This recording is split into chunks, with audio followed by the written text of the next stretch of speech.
Terima kasih rekan-rekan media. Baru saja kami mendapatkan arahan dalam rapat bersama Bapak Presiden bahwa akan dibentuk Tourism Fund atau sebuah dana yang akan mendukung pariwisata yang berkualitas dan berkelanjutan,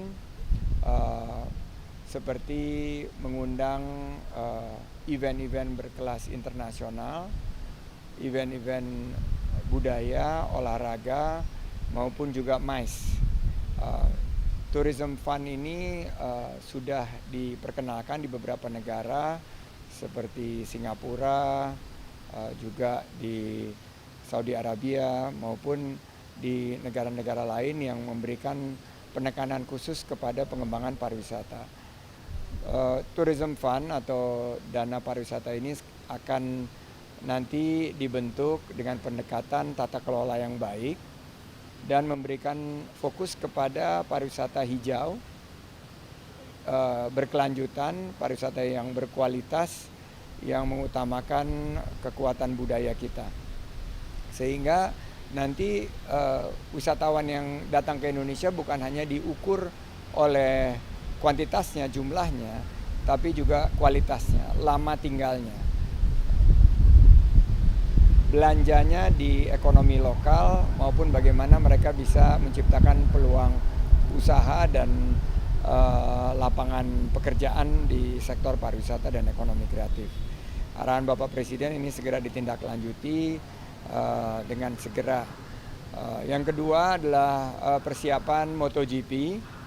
Jadi MotoGP ini kali kedua Indonesia menjadi tuan rumah dan akan menjadi sangat menarik karena di penghujung musim balapan kali ini perbedaan angka antara dua pembalap tertinggi itu sangat dekat. Dan tadi kami mengundang Bapak Presiden dan juga seluruh masyarakat Indonesia untuk bisa meramaikan, mendukung MotoGP Mandalika yang dampak ekonominya tahun lalu hampir mencapai 3,5 triliun. Nah, ini yang kita harapkan mendapatkan perhatian luar biasa bukan hanya di Indonesia tapi juga dunia, dan secara kawasan perhelatan MotoGP ini tentunya sangat menarik. Nah, juga tadi dapat arahan dari Bapak Presiden bahwa BUMN dan Kemenparekraf ditugaskan untuk lebih mengembangkan destinasi-destinasi baru. Jadi destinasi-destinasi yang sudah mature, sudah mapan seperti Nusa Dua itu bisa dilakukan sebuah inovasi-inovasi agar tercapai ruang-ruang bagi pemerintah untuk mengembangkan 5 destinasi super prioritas lainnya. Mungkin nanti setelah kita bisa mendapatkan inovasi-inovasi di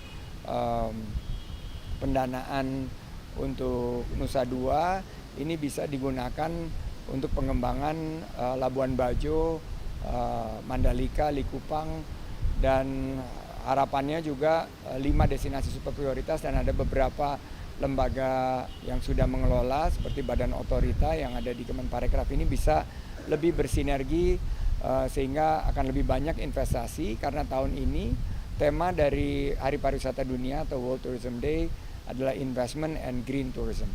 Jadi itu yang tadi kami laporkan, dan silakan kalau teman-teman ada pertanyaan.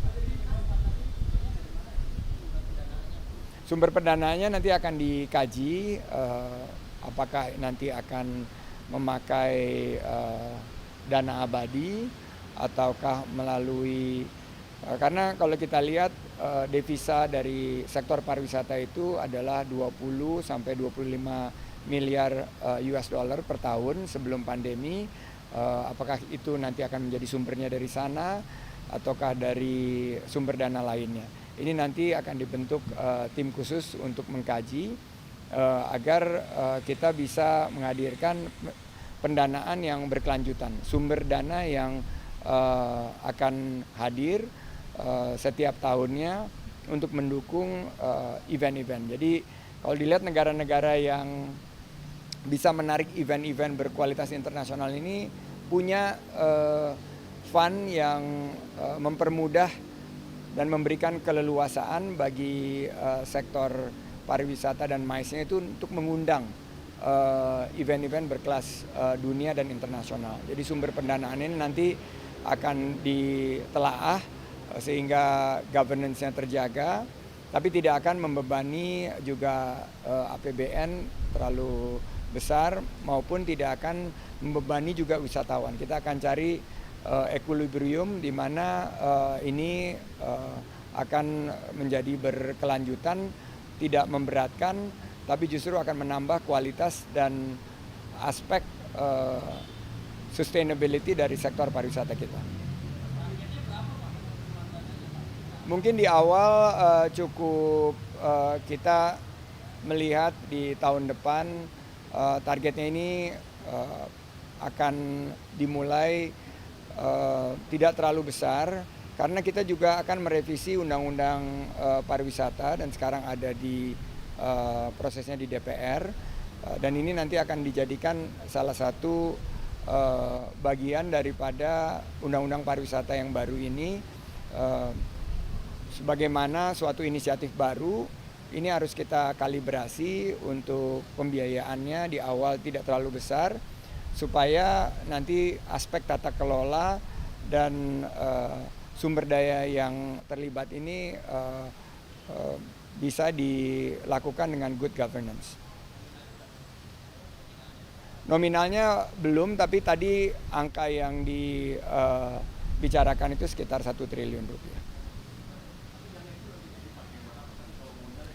Jadi dana ini dipakai untuk nation branding, untuk mempromosikan pariwisata di Indonesia, untuk mengundang misalnya ada konferensi besar dunia seperti kemarin ada Water World Conference yang besar di Bali, besok itu bisa digunakan, atau kegiatan yang membidding event-event sport besar seperti FIFA World Cup, juga bisa FIBA yang kemarin ini sukses kita laksanakan, maupun event-event konser, musik dan lain sebagainya. Karena telah dihitung bahwa setiap ada event-event besar berskala internasional ini, kunjungan dari wisatawan mancanegara itu naik antara 10-15%. Pengelolanya tadi ada beberapa opsi, tapi ini akan difinalkan pengelolaannya apakah sudah akan dibentuk di bawah BUMN yang sudah ada yaitu InJourney, atau lembaga-lembaga yang sudah ada seperti lembaga pengelola dana yang ada di bawah Kementerian Keuangan.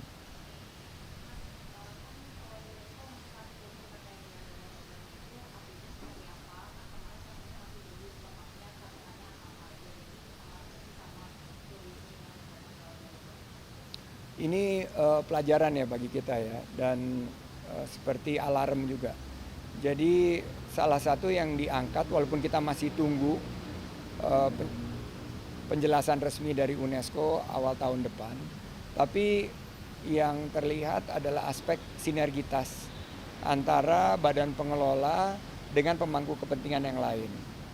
Jadi kami langsung berkoordinasi badan pengelola yang diampu oleh Dinas Pariwisata Pemprov Sumatera Utara dengan kabupaten kota, dengan pemerintah pusat dan badan otorita. Jadi aspek untuk pembinaan dari masyarakat, pelaku usaha untuk memastikan bahwa geopark ini statusnya tetap menjadi UNESCO Global Geopark.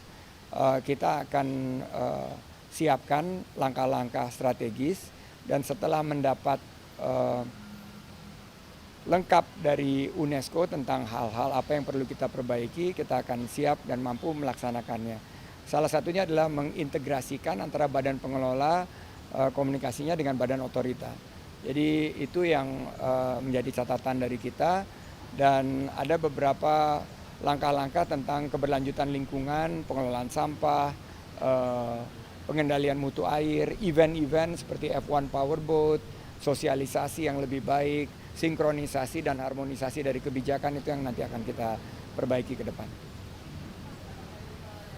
Per hari ini kunjungan ke Danau Toba meningkat signifikan, dan kita akan meminimalisasi dampak negatif terhadap kartu kuning tersebut. Jadi kita akan melakukan langkah-langkah antisipatif untuk memberitahu para calon wisatawan bahwa Danau Toba masih terjaga alamnya. Ini adalah langkah kita untuk memastikan agar Danau Toba itu tetap statusnya sebagai UNESCO Global Geopark.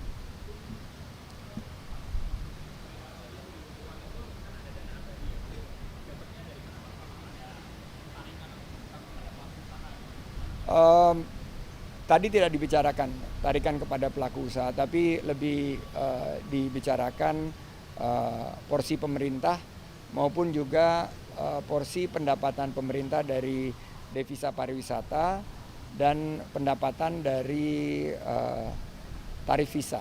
Jadi itu yang dibicarakan, tidak membebani dunia usaha, karena dunia usaha di sektor pariwisata ini baru saja bangkit dari pandemi. Kita berharap 2024 sudah bisa disusun sehingga nanti di pemerintahan selanjutnya sudah bisa dieksekusi dengan baik. Penyiapannya ini mungkin di semester pertama, sehingga semester kedua ini bisa langsung diimplementasikan. Oke.